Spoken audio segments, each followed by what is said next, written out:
Saan? Together as one. There are people dying.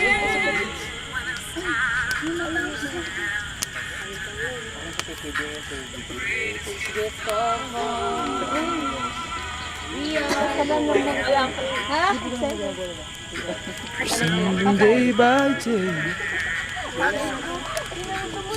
Ate, kung alam niyo po yung kwento ng starfish, ang nangyari niyan, meron isang time nagkaroon ng sobrang lakas na storm. Because of that very strong storm, there were so many starfish doon sa sand. Tapos may isang batang tumatakbo, binabato ng starfish isa-isa. Kasi sobrang namin yung starfish, hindi na magagawa. Lumapit sa kanang scientist, sabi sa scientist, there's no point in doing that, stop that. Ginawa ng bata, tumakbo siya. Kinuha ng isa pang starfish, binato na ulit. Galit ng scientist, takbo ulit siya. I told you already, there's no point in doing that. So, this guy, this little child, did it again. Takbo siya, kuha siya ng starfish. Binato na ulit. Siyempre, pinagalitan ulit siya ng scientist. Then finally, that small kid took one more starfish. Hinarap niya sa mukha ng scientist.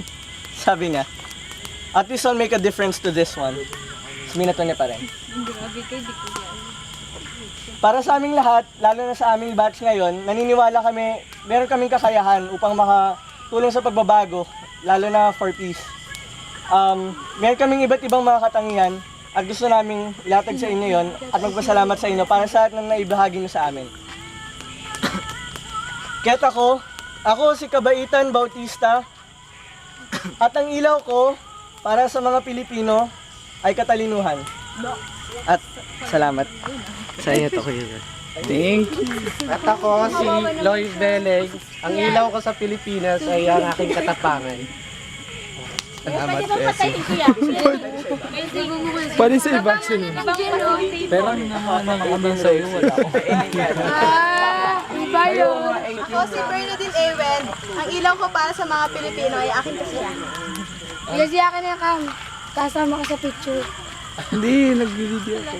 Ako na yung video para kasama Ako ka sa si picture. Vera Tayaban. Ang ilaw ko sa Pilipinas ay, I don't know ang aking gratefulness. Kung ano man Ako si John Michael Peñarubia. Ang ilaw ko ay aking katapangan.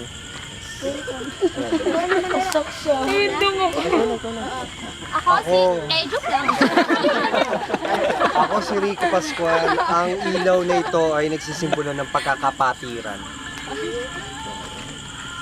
Meron ba tayong ibang friends? Ako si Chiki Monera kami tumawis. Ang ilaw ko sa Pilipinas ay ang aking hijab. Ikaw na, Joseph.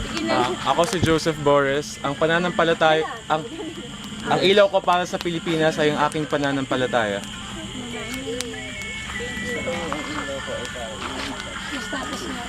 Ako si Joanna Duduque. Ang aking ilaw sa Pilipinas ay ang aking boses. May mask kami yan. Ikaw na dyan. Ikaw na, Jerry. Ako si Jerome Indaganyo. Ang aking ilaw ay para sa mga emosyon ng mga Pilipino. Wow! Ikaw na. Ang ilaw ko para sa pagiging peacemaker ko. Para kay Kuya Men. Ako si Paul Anthony Pascual. Ang ilaw ko ay kalinisan. Ako si Avon Bansao at ang ilaw ko sa Pilipinas ay ang aking dedikasyon. Ako si Elia Liza. Ang ilaw ko sa Pilipinas ay ang kabutihan. Ay, ako na ba? Ako na. Ay, sige ko na. Ako si Ivan Haragoling. Ang ilaw ko para sa Pilipinas ay ang aking katatagan. Ako po si Princess Sahira Tumawis Marhu. Mag-ilaw ko po sa Pilipinas ay nothing but Islam. Kanino ko ibibigay? So wala pang Ayun ang si Kuya. Alam mo, tapago mo ugat. Ako si Mundo Magkaw. Ang ilaw ko sa... Ang ilaw ko ang aking puling masiyay. Ako si City Janay sa Bunal. Ang aking ilaw ay sa faith. Si Ate. Ate, may hawak na laptop. Ay, ano? Ito na. Pwede niyo pong patayin. Ay, sige, sino wala na? Ayan na. Okay na. ending speech. At Kami